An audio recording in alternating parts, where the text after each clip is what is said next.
দোকানে, বাপের বাড়ি, বোনের বাড়ি, ছেলেকে স্কুলে নিয়ে যাওয়া, ছেলেকে টিউশন নিয়ে যাওয়া। যে মেয়েরা দেখবেন বিনা পর্দায় রাস্তাঘাটে চলাফেরা করে, সেই মেয়েদের জন্য জান্নাত পাওয়াটা বড় কঠিন ব্যাপারে। আমার কথা নয়, হাদিস কোরআন বলছে। মেয়েদের জন্য জাহান্নামে যাওয়া আরো একটি কারণ হলো মেয়েদের গলার আওয়াজ। রাগ করবেন না আমার ভাবিরা, বুবুরা, যে মেয়েদের গলার আওয়াজ দেখবেন বড্ড জোরে।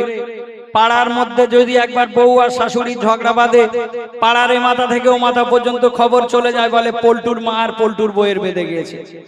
এই যদি পল্টু কারো নাম থাকে, রাগ করবেন না, কোনো একটা নাম নিয়ে বলা হচ্ছে। আমার লেখক লিখলেন, মেয়েদের গলার আওয়াজ আমার আল্লাহ পছন্দ করে না। প্রয়োজন নেই কথা বলতে হবে, বোবা হলে তো হবে না।